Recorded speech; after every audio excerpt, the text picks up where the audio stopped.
Sobre soluciones participativas al problema de los cortes de luz en barrios vulnerables.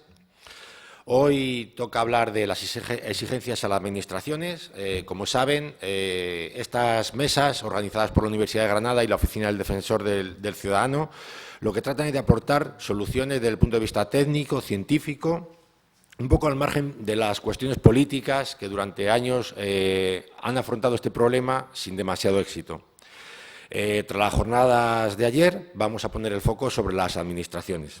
Para ello contamos con importantes participantes que tienen mucha experiencia en la situación que está viviendo ahora mismo el Distrito Norte. El primero de ellos, por supuesto, Manuel Martín, defensor del ciudadano de la Oficina de la Ciudadanía de Granada. Muchas gracias, Manolo. Por otro lado, contamos con Mar Solera, presidenta de Facua en Granada, donde los consumidores tenemos un lugar para hacer oír nuestra voz. También está con nosotros, sentado a su izquierda, Javier Santa Cruz, economista, jefe de la Asociación para la Transición Energética. Bienvenido, muchas gracias. Y no ha podido venir presencialmente, pero está con nosotros también Miguel Melguizo, que es médico de familia del Centro de Salud Almanjayar. Muchas gracias, Miguel. Por dar un dato, Miguel no ha podido, hemos esperado unos minutos a empezar porque ha tenido que llegar a su casa porque en el Centro de Salud de Almanjayar no tienen wifi. Una situación que invita a reflexionar sobre las muchas situaciones que viven los ciudadanos y ciudadanas del Distrito Norte. Por poner marco a la mesa redonda de hoy, voy a recordar algunos de los datos que ayer vimos en la mesa redonda y que nos sirven para introducir el debate que hoy vamos a tener lugar. Cuando hablamos del problema que hoy vamos a tratar, estamos hablando de un problema que llevan padeciendo 11 años los vecinos y vecinas del Distrito Norte de Granada. De Granada y ya no solo de Granada, hablamos de otro municipio de la provincia y otros distritos de la ciudad de Granada, como Albaicín, Fargue, Chana, es decir, es un problema que se está extendiendo como una mancha de aceite por toda nuestra provincia, además de otros barrios en la región de Andalucía, por lo menos. Un problema que además, contra todo pronóstico, aparte de ser personas que lo están padeciendo, se les está estigmatizando vecinalmente.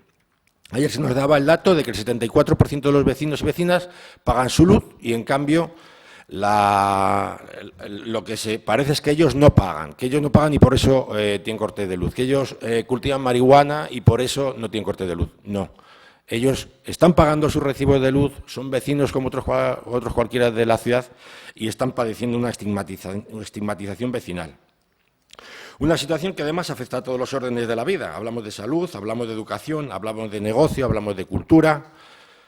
Ayer se nos recordaba, por poner cara y ojos a estas cifras, que hay personas que han muerto por esta situación, pacientes electrodependientes o estudiantes que están sacando su carrera con linternas que les compran sus padres y sus madres para estudiar todos los días la carrera.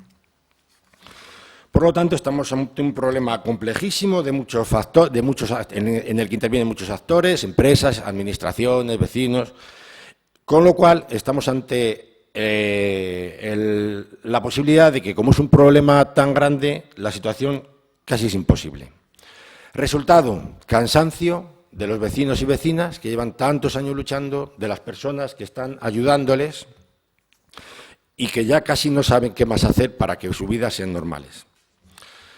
Por tanto, la pregunta es ¿quién vela por estas personas? Y la respuesta son las administraciones. Son los últimos garantes que tienen los vecinos y vecinas para defender su situación. Manolo, empezamos ya con la mesa redonda. Has estado hablando de este problema ante el Papa, lo habéis llevado a la ONU, lo habéis llevado al Parlamento de Andalucía. ¿Qué más se puede hacer por poner de relieve esta situación? Bueno, efectivamente, buenos días. Buenos días. Efectivamente, lo hemos intentado todo y parece que no se avanza. Se ha dado algún pasito, como se decía ayer, pero el problema continúa.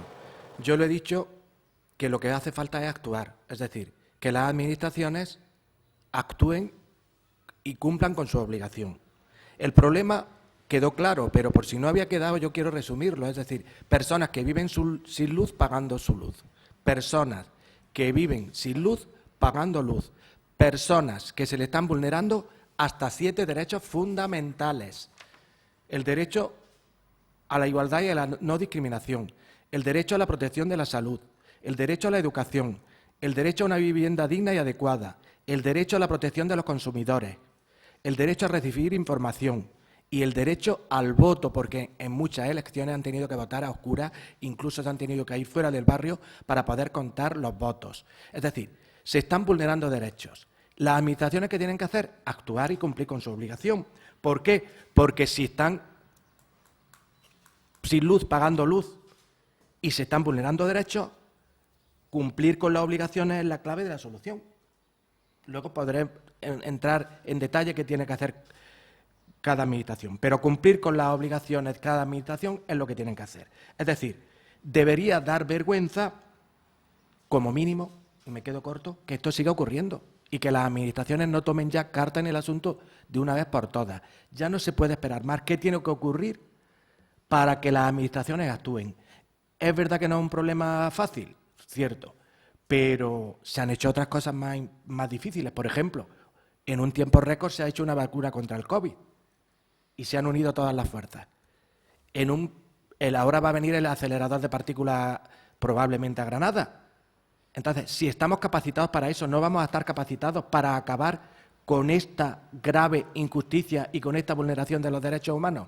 Entonces, yo pido que, por favor, que las administraciones actúen y cumplan con su obligación. Es decir, y es que no es ni más ni menos que se están vulnerando derechos. Es decir, cuando se incumple un contrato y no pasa nada, como está ocurriendo durante más de 11 años en el Distrito Norte, se incumple un contrato y no pasa nada, pues hay ausencia de un Estado de Derecho. Es decir, el Estado de Derecho no está funcionando. Entonces, yo lo que pido desde aquí, como primera aportación, es que funcione el Estado de Derecho y se tomen responsabilidades las administraciones, Junta de Andalucía, sobre todo, y Gobierno de España. Después te voy a preguntar, casi por cada una de las administraciones, ¿qué le pedirías? Ve reflexionando sobre ello y mientras pasamos a Mar. Manolo nos dice, existen personas que pagan su luz, no reciben su luz. Es un derecho de los consumidores, por lo general, y más si eres electrodependiente, tener ese recurso mínimo. ¿Qué está llegando a tu oficina? Buenos días. Bueno, yo antes de responder a tu pregunta, Gustavo, quería agradecer la organización de la jornada, que desafortunadamente sigue haciendo falta.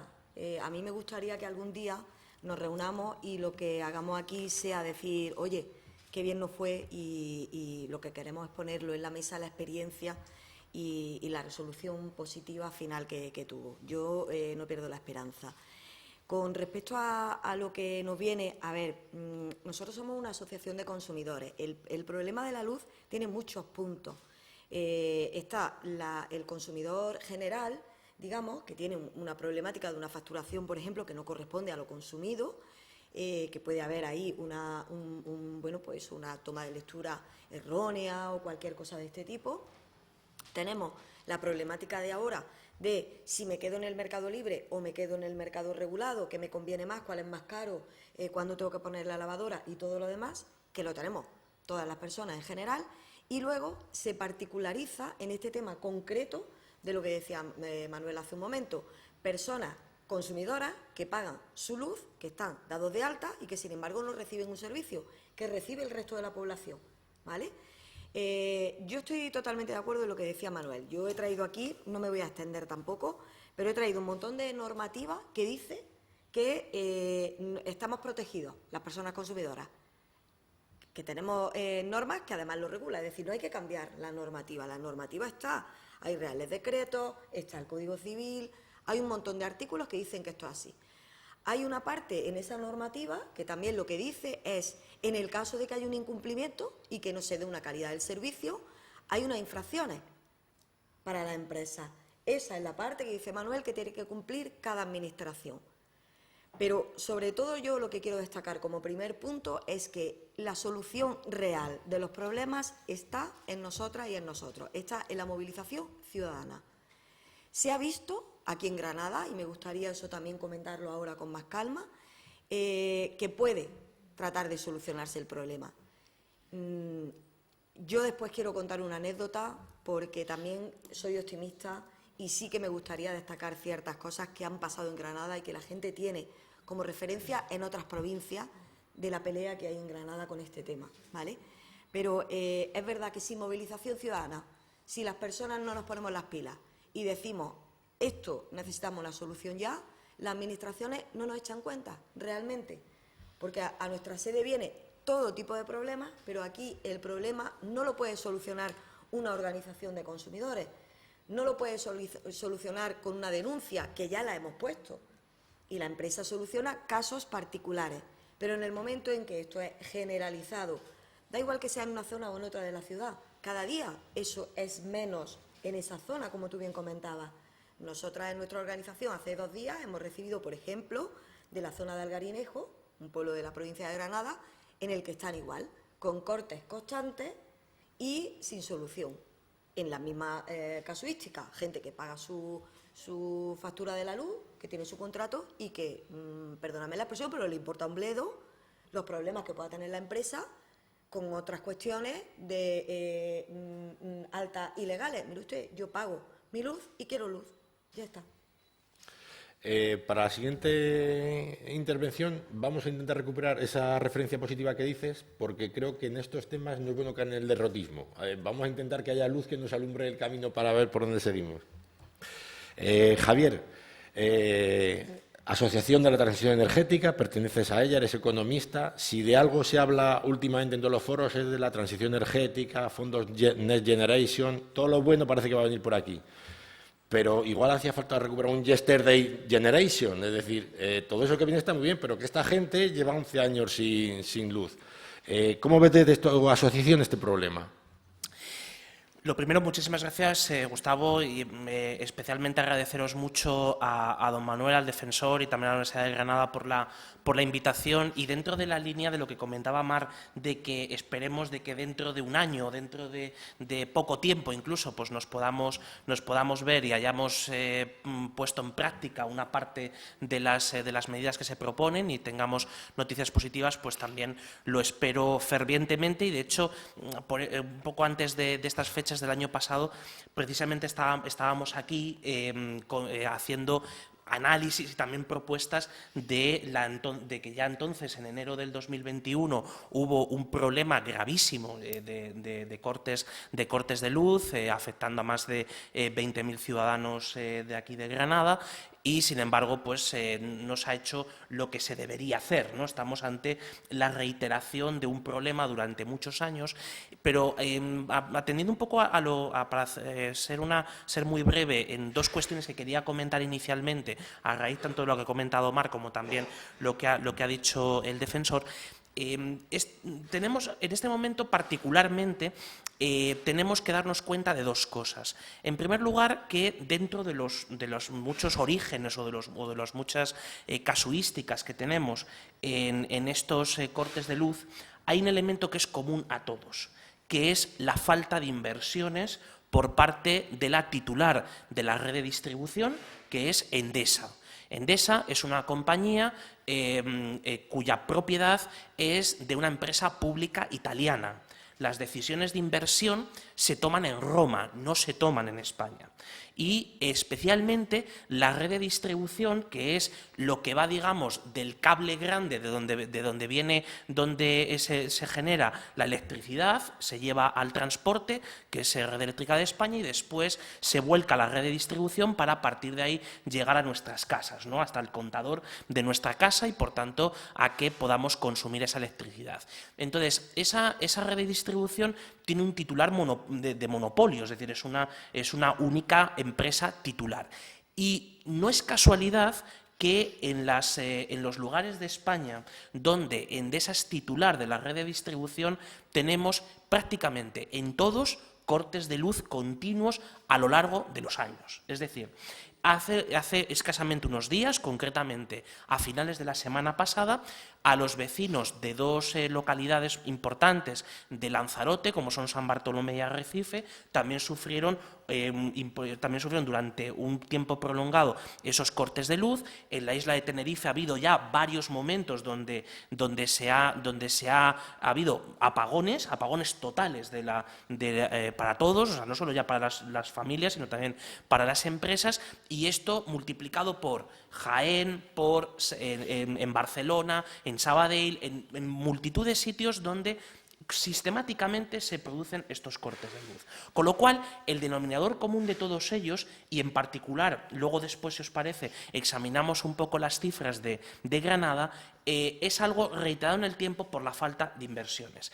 ¿Cuál es el problema de las inversiones? Que continuamente en los medios de comunicación la empresa nos intenta vender que se está invirtiendo, pero no es cierto. De hecho, en los últimos 5 años, la amortización de instalaciones de distribución ha sido muy superior a las nuevas inversiones, con lo cual la inversión neta es negativa. O sea, no solo no es que sea cero, sino que es negativa. Con lo cual, a esta empresa a la cual se le pagan 2.000 millones de euros de retribución regulada que sale de los recibos que pagamos todos los españoles, y en particular los vecinos de Granada que están sufriendo los cortes, como bien decíais, pagando su recibo de la luz, por tanto se está haciendo esa dejación de funciones que es necesario cortar de raíz. Y ya por último, para otro elemento inicial que es relevante, es que no solo hay un problema de inversiones, sino también una dejación de funciones por parte de las administraciones, que son las que vigilan el comportamiento de las titulares, en este caso de las compañías energéticas, que son titulares de una parte que cuesta mucho dinero en el recibo de la luz. Y en ese sentido, hemos visto cómo pues, las diferentes administraciones, las que pues, tristemente no tienen competencias o no pueden ir más allá de lo que ya han hecho, el caso de los ayuntamientos o el caso de las diputaciones, pero hay 2 elementos que tienen que ponerse en marcha urgentemente. Uno es la Junta de Andalucía, por las competencias que le corresponden en materia de energía.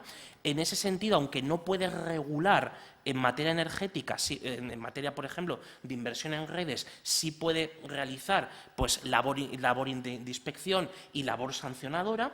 Y luego, por último, y ese es el más importante, y es el que no, permítanme la expresión, no ha abierto la boca en los últimos años, es el Ministerio de la Transición Ecológica. Es decir, el único capaz de poder no solo obligar, sino establecer cuáles son las obligaciones de inversión para las titulares de las redes de distribución es el Ministerio. Por tanto, estamos esperando al Ministerio. Pues has puesto el dedo en la llaga muy claramente. En el siguiente turno vamos a intentar abundar en este tema, estas 2 instituciones que has señalado claramente, y ver cómo desde Granada, desde todos los actores que estamos aquí, podemos influir, qué mecanismos podemos poner en marcha para que esas cosas se hagan. Miguel, que no le habíamos saludado. Miguel, buenos días, muchas gracias por estar con nosotros. Estabas en la consulta atendiendo hace un momentillo. Y bueno, comentaba eso, ¿no? Que has tenido que irte, que en el consultorio no teníais wifi y que has tenido que ir a casa para participar en este debate.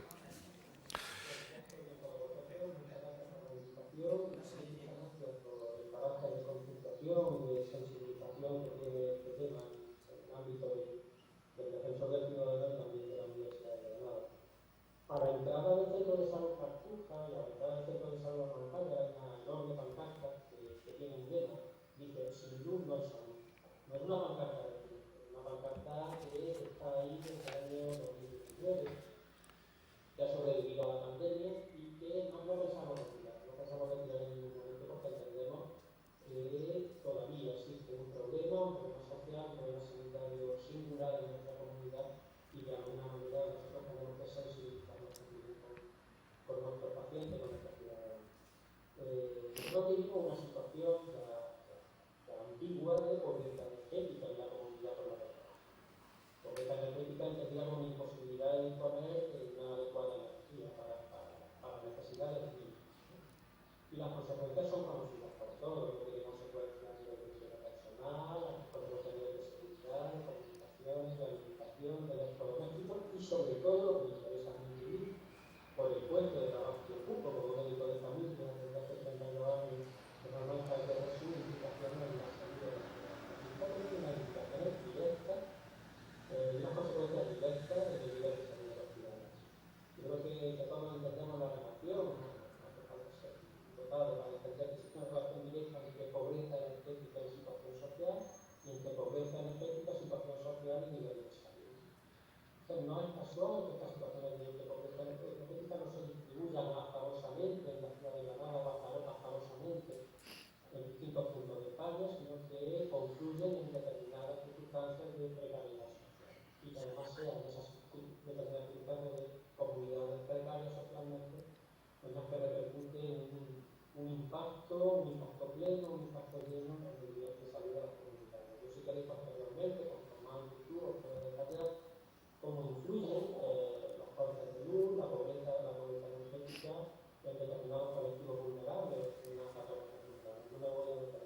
como determinante social, pues tienen una influencia en la salud probablemente mucho más importante que la propia biología, que la propia genética. O sea, estamos hablando de algo que tiene un impacto directo en el nivel de salud de los ciudadanos y sobre lo que no podemos, digamos, encogernos de hombros o no hacer nada.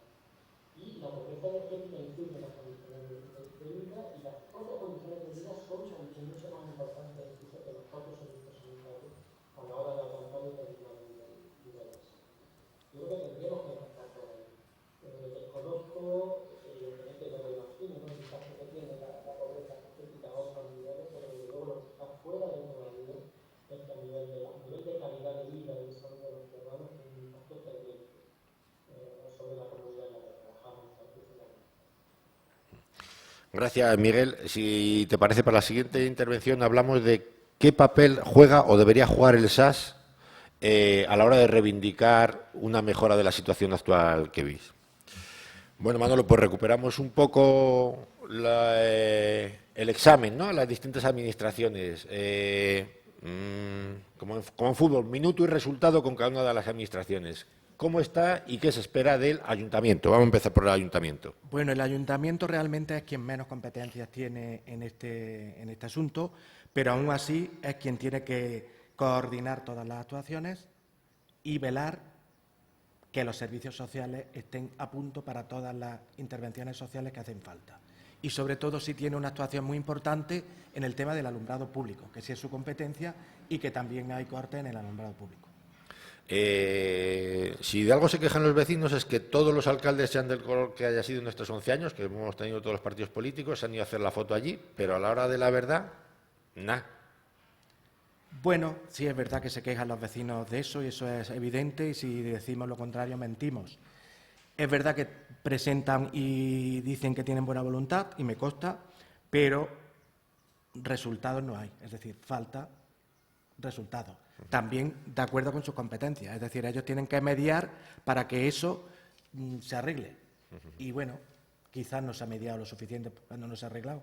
Un poquito más de presión política desde el Ayuntamiento, por lo menos de Granada, ¿verdad? Sí. Bien. Junta de Andalucía. Bueno, la Junta de Andalucía es quien tiene prácticamente, lo ha dicho perfectamente Javier Santa Cruz, que su exposición ha sido brillante y después de él poco hay que decir. Pero la Junta de Andalucía, las comunidades autónomas son las que tienen prácticamente todas las competencias, sobre todo supervisar instalaciones y vigilar que no se produzcan cortes de luz. Sobre todo, yo quiero hacer aquí hincapié, que ya se dijo, cuando tenemos datos con un informe pericial de que hay 3 cortes de luz a la hora. Los datos que nos ha facilitado la propia Junta de Andalucía a la Oficina del Defensor es que en el Distrito Norte hay 3 cortes de luz a la hora. Eso es una barbaridad. Entonces, tiene que cumplir, es decir, hay una dejación de funciones y la Junta de Andalucía, las comunidades autónomas, en este caso la Junta de Andalucía, tiene que hacer cumplir que esas personas que tienen un contrato de luz tienen que tener luz y tienen que ver cómo están las instalaciones. Luego, tiene que instar y sancionar a la empresa Endesa cuando no cumpla los contratos, como es el caso aquí durante más de 11 años. También la Junta de Andalucía tiene mucho que decir en el parque de vivienda social. La vivienda pública, que está concentrada totalmente en esa zona, no es ahora, lleva 40 años de abandono y de dejación. Entonces, tiene que regularizar el parque de viviendas porque eso es germen de muchos otros problemas. Y luego, también en colaboración con el ayuntamiento, tiene que poner en marcha unos servicios sociales, unos planes sociales para colaborar en todas estas actuaciones. Estamos en periodo electoral, precisamente en la Junta de Andalucía. ¿Qué les pedirías a los partidos políticos respecto a este problema? Que incluyan al menos que incluyan sus promesas políticas. Pues yo les pediría que cumplan con su obligación. Es decir, que ahora mismo hay una dejación de funciones. Yo empezaba diciendo que el problema está claro, que son personas que pagan su luz y no tienen luz y que, por tanto, hay una vulneración de derechos humanos. Pues si hay una vulneración de derechos humanos, que cumplan con su obligación y exijan a Endesa, en este caso, que cumpla con su obligación de dar luz a los que tienen contrato. y que se dejen ya de prometer y decir que es un problema difícil y de apuntar a otras causas que están allí, pero que no es el problema, como aquí se dijo ayer. El problema es personas que pagan su luz y no tienen luz. Gobierno de España. Bueno, el Gobierno de España, yo decía antes que si hay una ausencia de Estado de Derecho, tiene que intervenir el Gobierno de España. Y, de hecho, ahora estamos viendo cómo el Gobierno de España, con las escuchas ilegales, etcétera, etcétera, está interviniendo en otros temas donde se pone en riesgo, o parece que se pone en riesgo, el Estado de Derecho. Pues aquí se está poniendo día a día en riesgo el Estado de Derecho porque se están vulnerando hasta 7 derechos fundamentales recogidos en la Constitución y en otros derechos internacionales. Entonces, debe de intervenir el Gobierno de España y debe de hacer de este asunto un problema de Estado. ¿Por qué? Porque ya es un problema que, como tú bien decías en tu introducción, se está corriendo como una mancha de aceite. Ya no es un problema solo del Distrito Norte. Es verdad que el Distrito Norte se lleva la palma porque llevamos más anchos y los apagones son más grandes. Pero ya está ocurriendo en todas las ciudades de Andalucía y en muchas de España. ¿A qué vamos a esperar para que intervenga el Gobierno?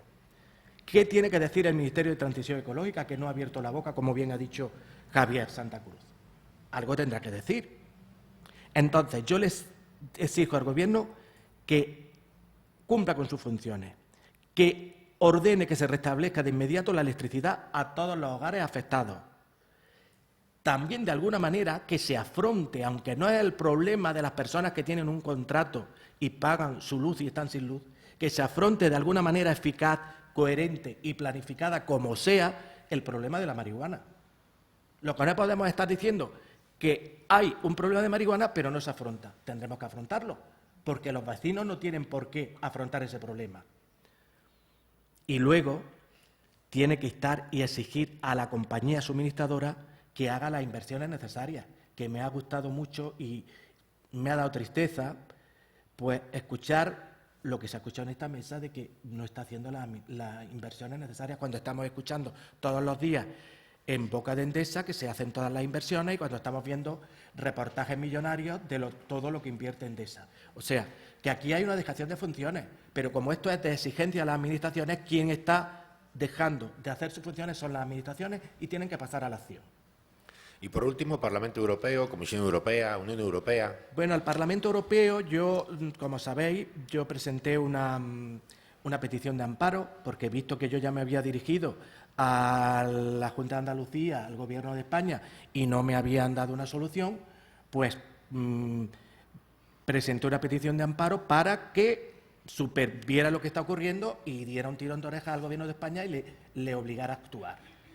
Me admitió esa petición de amparo, se está estudiando, he vuelto a presentar otras alegaciones y yo le exijo, igual que le exijo al Gobierno de España, yo creo que aquí Europa tiene que intervenir, porque es un problema de vulneración de derechos.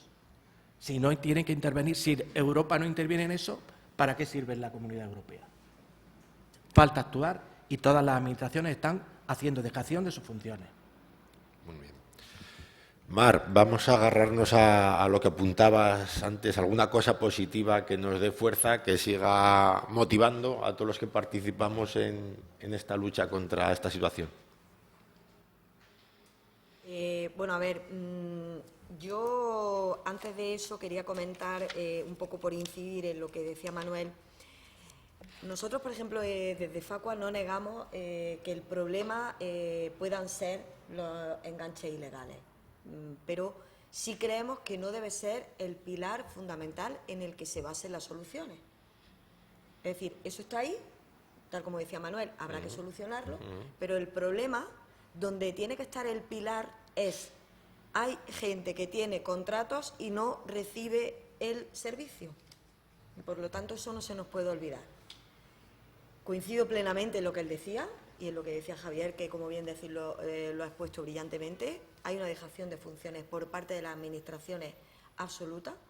Eso ocurre en general. Nosotras en Facua llevamos años reivindicando que cuando hay un expediente sancionador abierto se nos informe, incluso cuando somos parte. Es decir, si en Facua Granada ponemos una denuncia en la administración competente que sea, no nos informan, nos dicen que se ha abierto un expediente sancionador, pero no nos dicen ni de cuánto va a ser, ni cuándo qué cantidad se ha sancionado, ni si ya se ha cumplido con la obligación de pagar esa sanción. Entonces, ¿para qué se abre ese expediente? O sea, nos dicen, se ha abierto un expediente, ya, pero esto no me da la información que yo necesito como organización de consumidores o incluso a una persona de manera particular que como consumidor hace esa sanción. O sea, perdón, hace esa reclamación. Lo que comentaba Manuel con respecto al tema de las ¿cómo se dice esto?, auditorías, tienen que ser auditorías públicas. ¿Cuánto tiempo ha costado que den esa información? ¿Realmente han dado toda la información de la auditoría? ¿Se ha puesto ahí a disposición de cualquier persona o de cualquier organización que esté interesada en decir esto es lo que está ocurriendo? Si no conocemos esos datos, ¿cómo vamos a poder solucionar los problemas? Con respecto al tema del positivismo que decía, yo quería contar una anécdota porque me pareció importante. Yo cuando desde la Oficina del Defensor de la Ciudadanía de Granada nos invitaron, cuestión que además agradezco a nuestra organización, a la que represento, a Facua Granada, para estar aquí, pues valoré que podía comentar con el resto de compañeros, sobre todo a nivel andaluz, nuestra organización Federación Facua Andalucía, y me puse en contacto con el compañero que gestiona estos temas en otra provincia. Nuestro origen es andaluz y, por lo tanto, la sede central está en Sevilla. Y cuando este compañero yo le escribo y me responde a través de una llamada y demás, le comento, mira, voy a participar en una mesa de trabajo con este tema y demás, y bueno, me gustaría comentar un poco contigo lo que creo que debo exponer, pero sobre todo por si se te ocurre, compañero, alguna cosa que se me quede en el tintero y demás. Y su respuesta fue, compañera, creo que si alguien debería preguntarle a alguien, sería yo a ti y no tú a mí, porque Granada ha sido pionera en la gestión y en la lucha contra esta lacra que se está extendiendo a otras provincias. Realmente eso, por un lado, me hizo sentir orgullosa como ciudadana de Granada, el que alguien, que además, bueno, vamos aquí entre bromas, ya sabéis, las peleas, entre comillas, que podemos tener entre provincias, que dijera, en este caso, es vuestra ciudad la que es la pionera y es vuestra ciudad la que ha iniciado una lucha y una visibilización del problema, por lo tanto, orgullo. Pero también me hizo cargarme como ciudadana, no estoy hablando aquí como representante de Facua, que por supuesto también, ¿no?, pero como ciudadana de una responsabilidad de decir, es que no podemos rendirnos ahora, no podemos cejar en el intento. Es cierto que se han logrado pequeñas soluciones, pero no se ha resuelto el problema de manera definitiva, que es lo que realmente queremos. No queremos tener este problema otra vez, como decía Rosa, creo recordar, que ahora durante un año en esta zona no está, pero se ha trasladado a esto. Eso no es una solución del problema. La solución ya no ocurre en este pequeño zona del distrito, pero sí ocurre en otro pueblo o sí ocurre en la otra zona del distrito, ¿no? Entonces, quería comentar esta anécdota porque creo e insisto en que toda la exigencia, que es verdad lo que han dicho los compañeros, la responsabilidad no es de los ciudadanos. No podemos cargar con esa labor, pero evidentemente la labor de seguir reivindicando a las administraciones que cumplan con lo que tienen que cumplir y que no hagan, como decía Ibe, dejación de funciones, o nos la hacemos nosotras o realmente no nos van a hacer caso. ¿Por qué? Porque el problema es del que lo vive, no del que está todos los días con una agenda abierta de muchísimos frentes y al final para esa persona es una costumbre, un problema más de los miles que tiene que resolver. Para nosotros tiene que ser nuestra cuestión particular, sobre todo a la gente que lo está sufriendo a diario. Muchas gracias, Mar. Javier, has detectado clarísimamente, con cifras rotundas, con argumentos rotundos, quiénes son los causantes y que Endesa, que no hace inversiones, Junta de Andalucía y Ministerio de Transición Ecológica. ¿qué debemos hacer? ¿Qué mecanismos debemos seguir? ¿Qué debemos reivindicar a los políticos del ayuntamiento, del resto de instituciones, para que estos protagonistas de la situación, para mal, puedan solucionar, puedan aportar soluciones? Pues ahí hemos hablado, además de una manera bastante sistemática, y también en el día de ayer se comentaron varias iniciativas o varias proposiciones, sobre todo por uno de los lados que la ley nos permite, que es el de la legislación de consumo, la legislación sobre todo vinculada al consumidor final, es decir, a los que en este caso pues nuestros conciudadanos que sufren estos cortes de luz.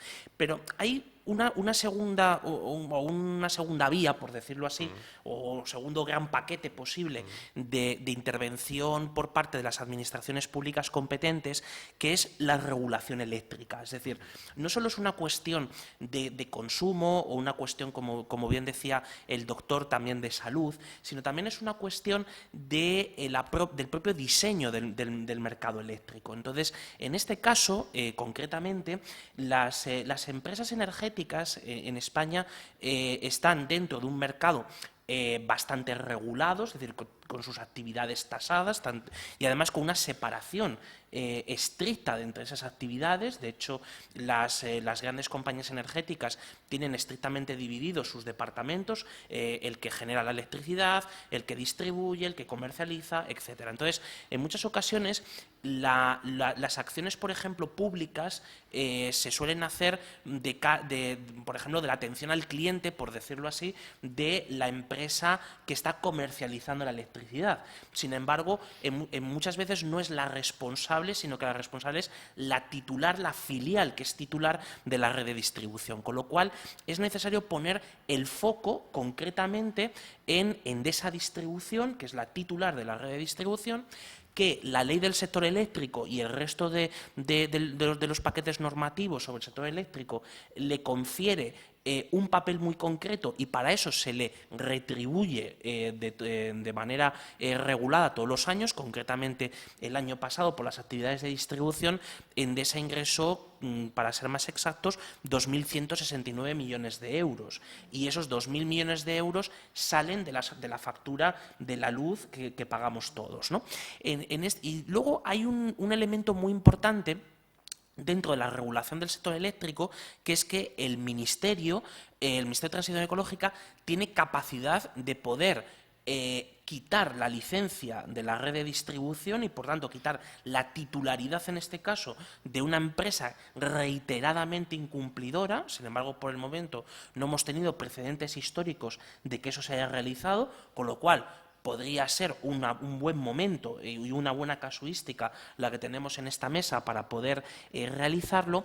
Pero antes de eso, probablemente, es necesario el pronunciamiento claro por parte tanto de la actividad supervisora que tiene la Junta de Andalucía como por la actividad reguladora que tiene el Ministerio de Transición Ecológica, para obligar, para poner las cartas encima de la mesa para hacer las inversiones necesarias. Entonces, de aquí, cuando salgamos, probablemente hoy, no sé si hoy, a lo mejor hoy no será, pero probablemente mañana o pasado mañana o dentro de unos días tendremos otro comunicado oficial por parte de la empresa anunciando inversiones. Eso fue lo que nos ocurrió concretamente cuando don Manuel y un servidor estuvimos aquí en enero del año pasado. Cuando terminamos la jornada que celebramos, para contrarrestar el impacto en los medios y el impacto sobre la ciudadanía de las cosas que habíamos dicho, se publicó un comunicado diciendo que se iban a invertir 4 millones de euros. Esos 4 millones de euros no se han ejecutado. Y entonces, todas las inversiones que se anuncian en prensa, ninguna se ejecuta.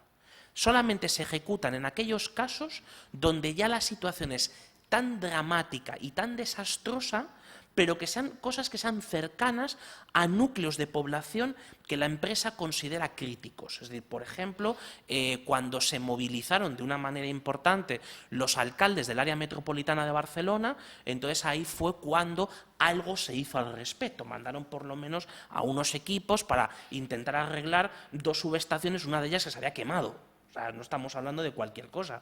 No olvidemos el precedente que tenemos en Tarifa, que además tuvo coste de vidas humanas, la explosión de una subestación, porque ya no tenía ninguna, estaba completamente obsoleta, y el problema de la obsolescencia de las instalaciones de distribución eléctrica es que se convierten en problemas importantes desde el punto de vista de la salud, de la seguridad, ¿no?, de esas instalaciones. Con lo cual, hay que darle la vuelta a la situación actual en la cual se invierten 620 millones de euros, pero están amortizando 640, es decir, no es posible. Es decir, no hay que invertir 620. Muy probablemente las necesidades de inversión en todo el territorio de la distribución de Endesa es superior a los 1.500 millones de euros. ¿Cuál es el problema que tenemos? Que si la empresa motu propio no va a tomar esa decisión. Es necesario forzar, hay que poner encima de la mesa los mecanismos que la ley nos confiere para que eso pueda ser posible, y eso es vía regulación del sector eléctrico, pero también tengamos en cuenta los perversos incentivos económicos que tiene esto. Es decir, una empresa como esta está repartiendo en este momento el 100% de sus beneficios a los accionistas. Cuando hablo de accionistas es digamos, un eufemismo, porque estamos hablando de que el 70% de su capital es titular de una empresa pública italiana, con lo cual es un dinero que está saliendo fuera, es un dinero generado en España que está saliendo fuera de España, además en cantidades cada vez crecientes. Entonces, va contra los propios intereses de la política empresarial de la compañía, pero es necesario articular cuál es exactamente y con precisión, cuál es por parte del Ministerio de Transición Ecológica la instancia y la medida concreta que tiene que ponerse en marcha para poder revertir esta situación. Mensajes le llegan de todas partes y, por supuestísimo, ninguno de los que estamos aquí nos vamos a cansar de seguir diciéndolo por activa y por pasiva, pero es más necesario que nunca que nos digan exactamente, que definamos con precisión cuál es la ventana para poder, o sea, cuál es la tecla que hay que tocar para que se puedan ejecutar esas inversiones. Y según tú, ¿quién puede tocar esa tecla? O sea, ¿a quién podemos sacar los colores en las decenas de mesas, de comisiones? Porque claro, es una situación que se vive aquí y en el resto de España, por lo que estáis diciendo. No, decía, yo tengo una pregunta también en general a la mesa, y la solución podría ser una empresa pública nacional que se encargara de este tema. Porque estamos diciendo que la empresa pública es italiana. ¿Para cuándo una empresa pública española? ¿Para cuándo que esa regulación y esos beneficios se generen aquí y se queden aquí? Pues esta es una buena reflexión, la de la titularidad pública de los. En este caso concreto tenemos que ceñirnos al segmento del mercado eléctrico donde se está produciendo el problema, que es el segmento de la distribución, porque de hecho muchas veces se toman, con buenas intenciones, por decirlo así, se toman decisiones muy equivocadas desde el punto de vista del sector eléctrico, como fue el caso, por ejemplo, de la ciudad de Barcelona, donde su problema no es muy distinto al nuestro desde el punto de vista de la falta de inversión de las redes en la red de distribución. Sin embargo, lo que hicieron fue crear una empresa eléctrica, pero de comercialización de energía. ¿Qué está pasando ahora? Que la electricidad que esa empresa municipal está vendiendo a los consumidores es más cara que las ofertas de las compañías privadas. Es decir, el problema no está en la venta de la energía final, el problema no está en la generación eléctrica y, por supuesto, tampoco está el problema en el transporte, es decir, en la titular del transporte, que es una empresa privada, pero con un 20% de participación pública, como es Red Eléctrica de España. Es decir, tenemos que ver cuál es la fórmula exactamente en el caso de la distribución. Entonces, Cuando se liberalizó el mercado, el sector eléctrico en el año 1997, lo que se hizo fue abrir a mercado, digamos, el inicio y el final del sector, ¿no? La generación y la comercialización. Sin embargo, quedó como un régimen de titularidad, digamos, de designación, en este caso pública, por un lado el transporte de que fuera una única empresa, que es Red Eléctrica, igual que pasa en el gas, pues es Enagas, y en el caso de la distribución, aquellas que eran los que habían invertido en el cable, por decirlo así, en los cables y en las redes de media y baja tensión, históricamente, pues que fueran los titulares de esa red. ¿Qué ocurre? Que ahora tenemos la capacidad, es decir, probablemente haya que empezar por una parte más fácil, que es revocar esa titularidad. Es decir, es necesario ver cuál es el mecanismo concreto. Yo no soy jurista, pero muchos de vosotros sí lo sois. Entonces, tenemos que estudiar cuál es el mecanismo concreto que permite quitar la titularidad y, por tanto, luego, como bien dices, Mar, veamos cuál es la sustitución. La sustitución, además, tengamos en cuenta que en el resto de España no se producen estos problemas. Es decir, por ejemplo, en el norte, en Castilla y León, en mi tierra, en La Mancha, en Madrid mismo, no se producen estos problemas. Estos problemas están sistemáticamente concentrados en la zona de España donde la red de distribución es titularidad de Endesa. Con lo cual, ahí está el diagnóstico, ahí está el problema. Con lo cual, yo creo que lo tenemos bien identificado y efectivamente vamos a ver cuál es la ventana concreta, el botón concreto, permitidme la expresión, que hay que pulsar para que se ponga en marcha, que venga otra empresa o que sea otro mecanismo distinto el que pueda invertir allá donde es necesario. Muchas gracias, Javier. Miguel, recuperamos tu intervención recordando en lo que trabajas, que es la salud, que es lo más básico de las personas. ¿Cómo está actuando el SAS, tus superiores, los organismos de arriba del SAS respecto a este problema, ¿no? Porque serán plenamente conscientes de los esfuerzos que hacéis y de todo lo que está ocurriendo en el barrio con tantos ciudadanos.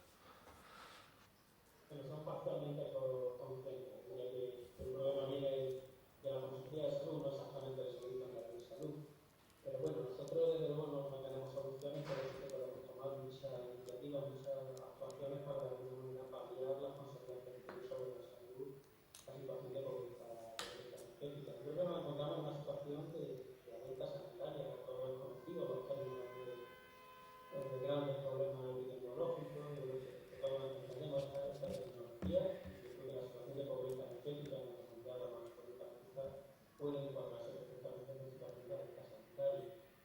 ¿Por qué podemos hacer? En primer lugar, estar alerta y obviamente hacer los registros, la campaña de los pacientes, aquellos en los que la situación de falta de energía contribuye o está produciendo a un deterioro de su situación clínica.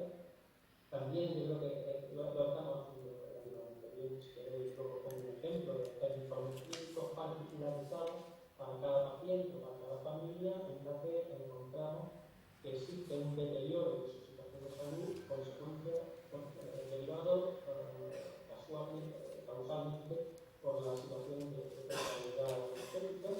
Estos informes son entregados a la compañía Endesa y me consta que ha habido alguna iniciativa en que se han establecido acometidas espaciales individuales para este tipo de pacientes. Hablo sobre todo de pacientes que están inmovilizados, que necesitan, digamos, elementos para la movilización, como maniobrabilidad, silla eléctrica, concentradores de oxígeno, instrumentos para la apnea sueño, y que Endesa le facilita una cobertura particular para ese tipo de beneficios, pero claro, para eso necesita un informe clínico justificativo y eso sí que lo estamos utilizando. Y una tercera iniciativa que yo creo que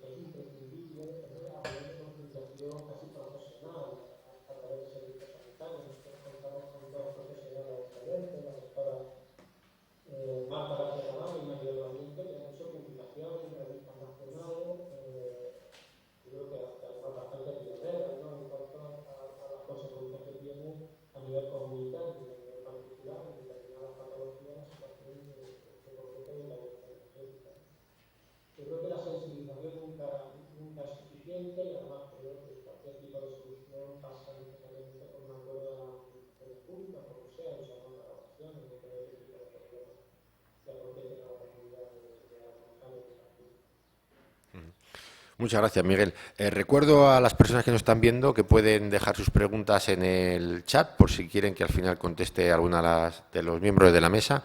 Y por ir cerrando, vamos a hacer como Miguel el posicionamiento de cada uno de los miembros de esta mesa a partir de que salgamos de aquí, qué hacer y cómo actuar, ¿no?, para seguir en el camino. Manuel. Bueno, pues ¿qué hacer?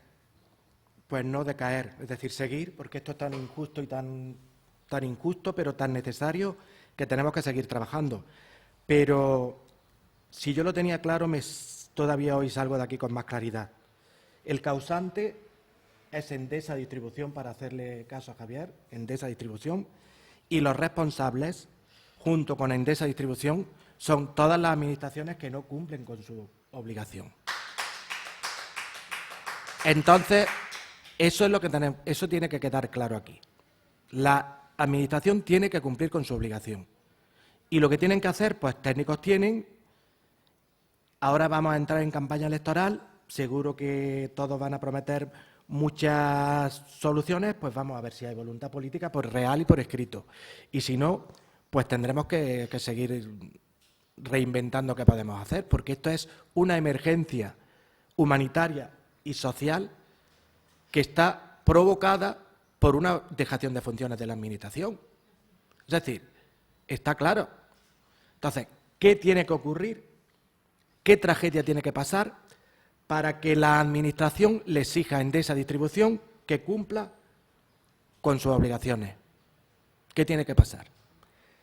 ¿Qué desgracia tiene que suceder para que las administraciones le exijan a Endesa que cumpla con los contratos que tiene firmados? Que es que no estamos pidiendo nada más que las personas que pagan luz tengan luz.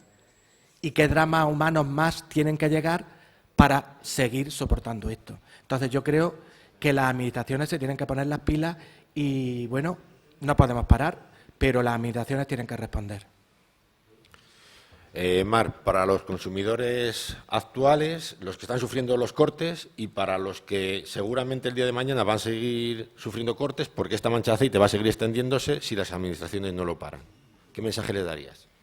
Bueno, a ver, yo creo que efectivamente este es un problema que nos atañe a todas las personas de Granada. Es decir, esto no es solo el que lo sufre actualmente, sino que cuando veas las barbas de tu vecino quemar, pues las tuyas remojar. Hoy está pasando en determinadas zonas, pero como decía antes, cada día vemos que son más. Se van nombrando zonas del distrito Chana, la zona no sé qué.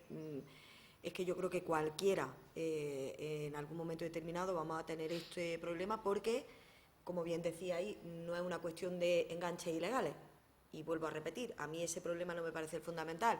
La cuestión es que como no hay una inversión, como no hay un interés real en cambiar las instalaciones, ponerlas al día, lo decía muy claramente Javier, yo voy a nombrar a la empresa. Si esto está pasando con Endesa, ¿qué pasa? ¿Que en las zonas donde está Iberdrola, por decir una, no está pasando? Pues más claro el agua. Es decir, es que la cuestión será que esto, como decía Manuel, el gobierno que está ahora en pleno, las elecciones que están ahora en pleno, el próximo gobierno de la Junta de Andalucía, que tiene su parte de responsabilidad, insistimos en lo mismo. Si se denuncia, tienen que sancionar. Y si no se cumple, y además está en ello la posibilidad de decir, señores, esta empresa no lo está haciendo bien y por lo tanto los quito de ahí y pongo a otra, pues tendrán que tomar las medidas. Es que la sensación que tenemos los consumidores, no solo en este caso, sino en cualquier otro en materia de consumo, es que tenemos unos derechos que más o menos están claros y regulados, pero que hay una administración que no nos respalda a la hora de conseguir esos derechos. Si se plantea una reclamación en la que efectivamente como consumidora tengo razón y el problema yo no lo puedo solucionar, la empresa hace caso omiso, tendrá que ser la administración la que tenga el poder de solucionar el problema, la que lo haga y la que además sancione si eso no se hace o que cambie las reglas del juego o a quién está en el juego.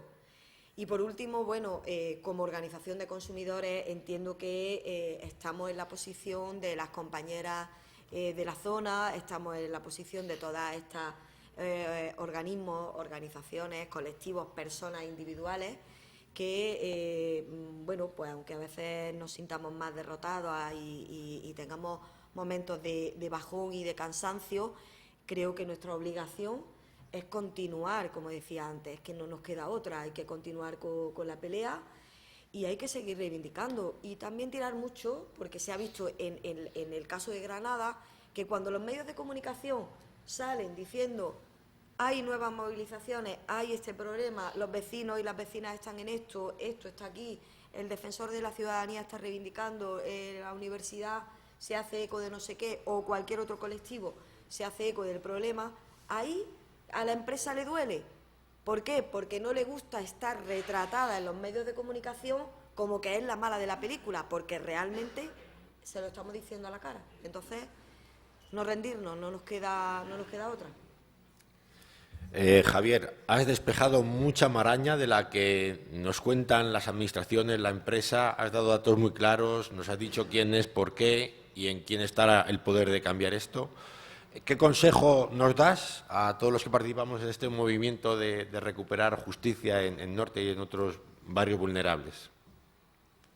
Yo creo que hay tres elementos que son importantes. Además, uno de ellos lo recupero de cuando hacías tu presentación inicial, Gustavo, que es algo que todos vamos a entender de una manera muy sencilla y que además nos va a poner también otro sentido de urgencia adicional en materia de inversiones.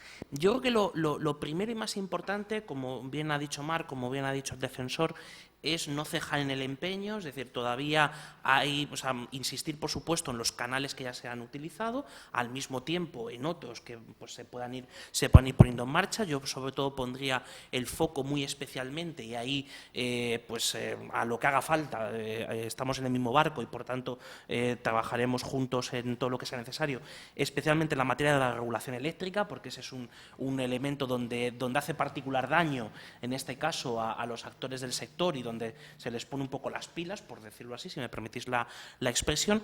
En segundo lugar, hay otro elemento importante que es a esta pelea, ¿no?, que tenemos.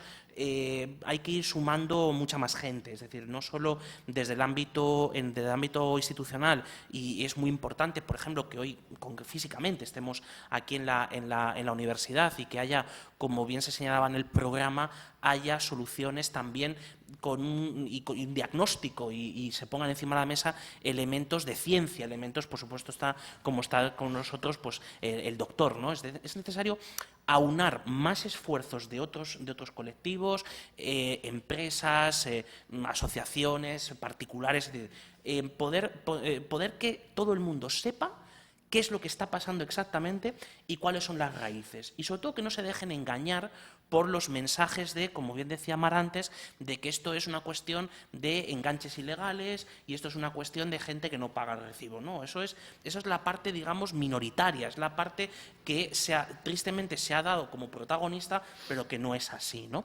Entonces, en ese sentido, aunar más voluntades creo que es enormemente importante. Y por último, hay una cosa más de medio-largo plazo, pues no es algo que se pueda hacer a corto plazo, que es la búsqueda de alternativas al actual, digamos, al propio modelo de generación y de comercialización de la energía eléctrica. ¿Y por qué digo eso y no digo distribución?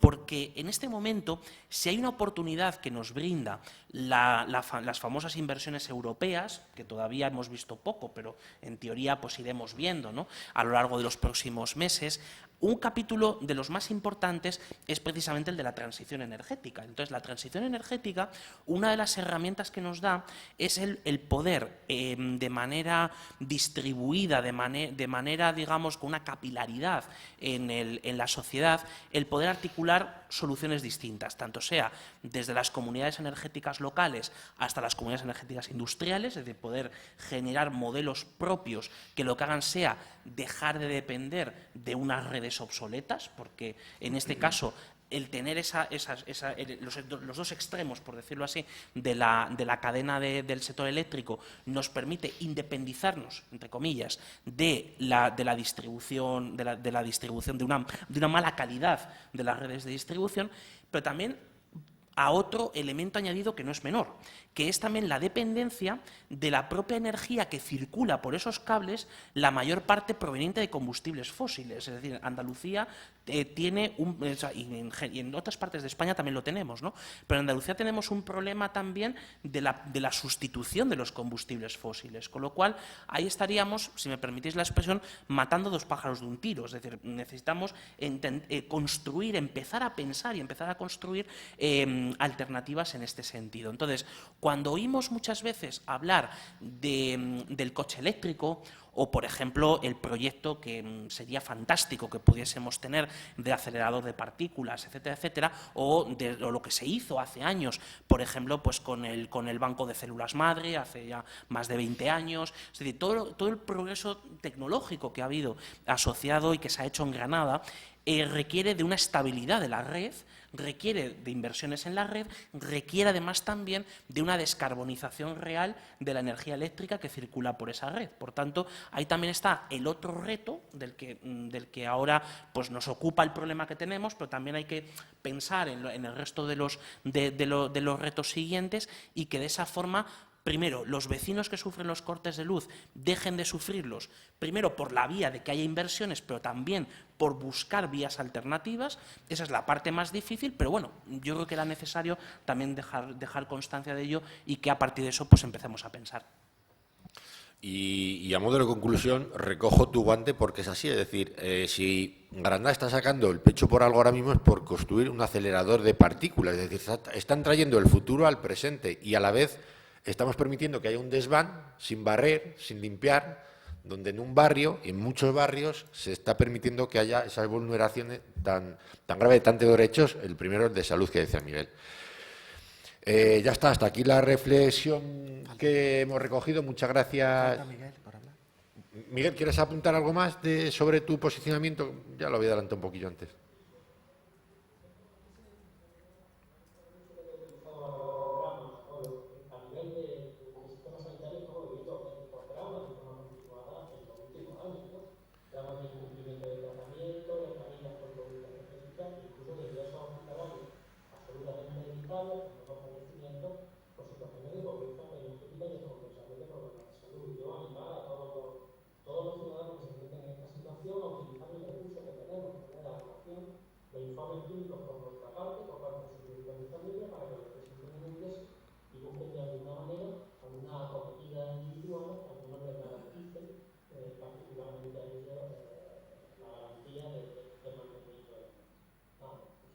Muchas gracias.